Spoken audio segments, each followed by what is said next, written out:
अमरावतीच्या नवसारी भागातील जवाहर नगर या परिसरात एक अत्यंत खळबळजनक घटना ब्रेकिंग न्यूज समोर येते आहे। या ठिकाणी आत्ता सकाळी 11:30 वाजताच्या दरम्यान एक लुटीची घटना घडली आहे। या दरम्यान या परिसरातून सुनील जावरे आणि त्यांच्यासोबत त्यांचा मुलगा गाडीवरून जात असताना एक जवळपास 4 ते 5 लोकांनी त्यांच्यावर हल्ला केला आणि त्यांच्या हातातली एक बॅग त्यांनी पळवून नेली। या दरम्यान त्यांच्यासोबत झटापट झाली आणि ते जखमीही झाले। हे तुम्ही इथे बघू शकता। माझ्या मागे गाडगेनगर पोलीस इथे उपस्थित आहेत। ह्या सगळ्या घटनेचा ते पंचनामा करायला आलेला आहे। तपास सुरू आहे। या झटापटी दरम्यान यांना गंभीर दुखापत झाली। इथे या ठिकाणी त्यांचं रक्त सुद्धा सांडलेलं दिसतं आहे।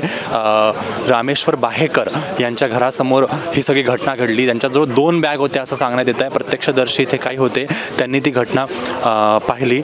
सुनील जावरे आपल्यासोबत आहेत, ज्यांच्यासोबत ही घटना घडलेली आहे। नेमकं काय झालं सर, सांगू शकता? माझा लहान बंधू आणि माझे बाबा दुकान उघडायला डेली 11:30 वाजता जातात। जात असताना 4 लोकांनी त्याला एक लात मारून अडवलं आणि त्यांची हातापायी केली आणि एक बॅग बंदुका दाखवल्या 4ही लोकांनी आणि त्यांना मारझोड केली। लहान भावाला अक्षरशः त्यांनी बंदुकीचा उलटी बंदूक मारली त्याला आणि तो जखमी झाला। त्या जखमी तोंडावर बंदूक मारली आणि मग तो जखमी झाला। मग हातापायी झाली आणि ते एक बॅग घेऊन आणि ते चोर फरार झाले इथून। सगळ्यांजवळ बंदुका होत्या, 4ही लोकांकडे बंदुका होत्या आणि एक टू व्हीलर होत्या 2 आणि एक 4 व्हीलर होती। 4 व्हीलर बॅक साईडला गेली, म्हणजे या दिशेने गेली, जवाहर नगरच्या दिशेने गेली। बॅग घेऊन 2 व्हीलरनं पळाले। बॅग 4 व्हीलरमध्ये टाकली आणि बाबा माझे वडील होते, 75 वर्षाचे वडील आहे, त्यांच्याशी हातापायी केली, त्यांनी लात मारली। यापैकी तुमच्या बाबांना किंवा भावांना काही गंभीर दुखापत झाली आहे? लहान भावाला दुखापत झालेली आहे, उलटी बंदूक मारली त्याला नाकावरती। त्यांचा कुठल्या दवाखान्यात उपचार सुरू आहे? डॉक्टर मिल्के हॉस्पिटलकडे उपचार झाला। त्याला 2 टाके टिचेस लागले होते आणि त्याला आता पोलीस स्टेशनला रिपोर्ट द्यायला गेलेला आहे। ही जेव्हा घटना घडली त्यावेळी तुम्ही कुठे होता? मी घरी होतो। मला मानकर नावाच्या मुलाचा फोन आला 11:38ला आणि तसंच मी धावत आलो इथे, तर ते तोपर्यंत पळून गेले होते। तुमचं राहणं ह्या जवाहरनगर परिसरात आहे? माझं ह्या परिसरात 200 मीटरवरच राहणं आहे। तसंच मी धावतच आलो इथे।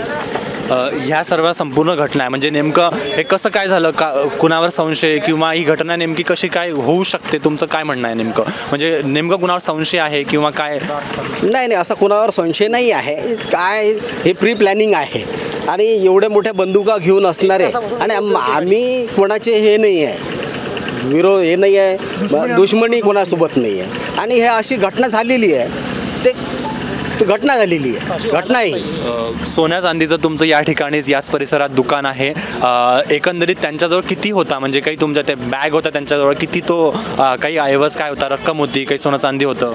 चांदीची पिशवी होती आणि जे कास्तकार लोक मोठी पिशवी वापरतात ना, ती पिशवी होती। त्यात अंदाजे 25 किलो चांदीचा माल होता। तो पिशवी घेऊन पळालेत ते।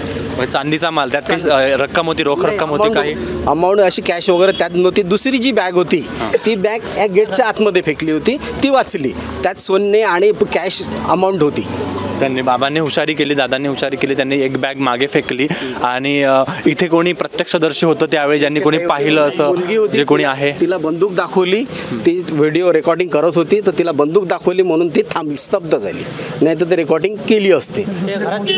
आणखी एका मुलीला मारझोड केली म्हणते, पण ते मुलगी माहीत नाही आम्हाला कोण आहे। अच्छा, म्हणजे या दरम्यान एक मुलगी पण या ठिकाणून जात होती। अच्छा, त्यांनी काय नेमकं काय झालं? ते एका मुलीने इथं जाता त्यांना वाचवायचा प्रयत्न केला आणि तिलाही मारलं म्हणते आणि त्यांनी ज्यावेळेस बंदूक दाखवली ते एक बॅग इकडे फेकायला गेले, त्यावेळेस त्या पोरीला त्यांनी बंदूक दाखवली म्हणते। असे पूर्ण 4 इकडे घुमले होते। ती मुलगी कुठे आहे, त्याचा कोण होती ती तुम्हाला माहिती नाही? आम्ही नंतर आलो ना, आम्हाला रस्त्यावर घरी वगैरे।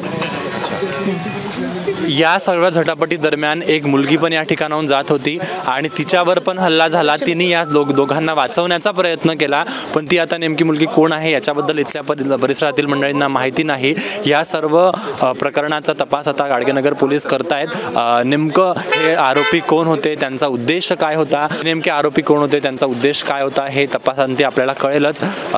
तोपर्यंत तुम्ही बघत राहा मंडल न्यूज। अतुल चव्हाण, अमरावती।